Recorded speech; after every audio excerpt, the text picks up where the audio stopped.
আগ্নেয়াস্ত্র সহ এক ব্যক্তিকে গ্রেপ্তার করল রতুয়া থানার পুলিশ। ধৃতের নাম রাজ্জাক শেখ ওরফে টোটা, বয়স ৩৫, বাড়ি মালদার বৈষ্ণবনগর থানার দৌলতপুর গ্রামে।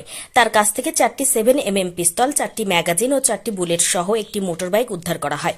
বৃহস্পতিবার ধৃতকে চাঁচল মহকুমা আদালতে পেশ করা হলে আদালত 10 দিন পুলিশ হেফাজতে নির্দেশ দেন।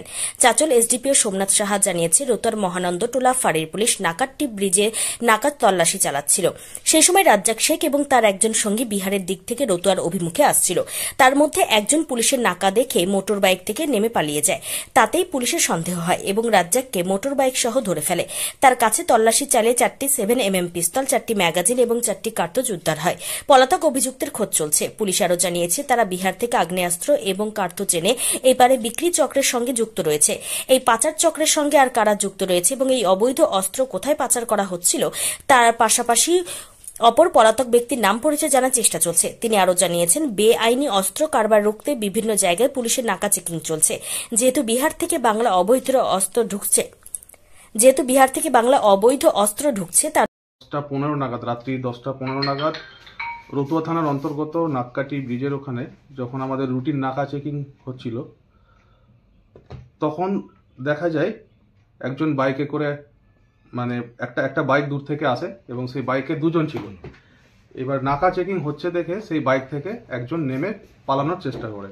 তখন আমাদের যিনারা ছিলেন, অফিসার যিনারা ছিলেন, ওনাদের সন্দেহ হয় এবং পুরো বাইক চেক করা হয় এবং বাইক চেক করে তখন দেখা যায় একটা ব্যাগ থাকে এবং সেই ব্যাগের ভিতরে 4টে 7mm পিস্তল থাকে আর 4টে ম্যাগাজিন, আর প্রত্যেকটা ম্যাগাজিনে একটি করে অ্যামুনিশন লোডের অবস্থায় ছিল। এই যে অবৈধ যে আর্মসগুলো আসছে, বিহার যোগ থাকছেই, হামেশা এটাই দেখা যাচ্ছে স্যার। এভাবে এটাকে কিভাবে রুখবেন আপনারা? আমাদের সোর্স তো ম্যানেজমেন্ট হচ্ছে, সঙ্গে নাকাও চলছে, কন্টিনিউয়াস নাকা চেকিং কন্টিনিউয়াস চলছে আমাদের।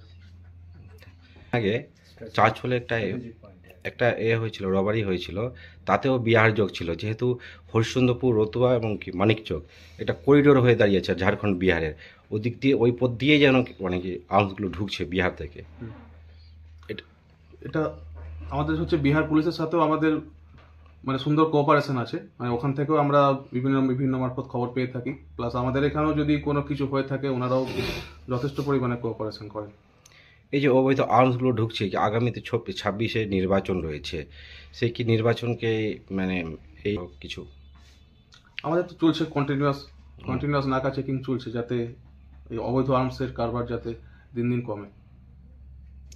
কি স্যার বাংলাদেশের সাথে কোনো কিছু যুক্ত আছে এখানে, এই আর্মসগুলো বাংলাদেশ যাবে এরকম কিছু আপনাদের কাছে কোনো ইনফরমেশন? এখনো পর্যন্ত ইনফরমেশন সেরকম নাই, ইনভেস্টিগেশন চলছে, দেখা যাক কি তথ্য দেবে।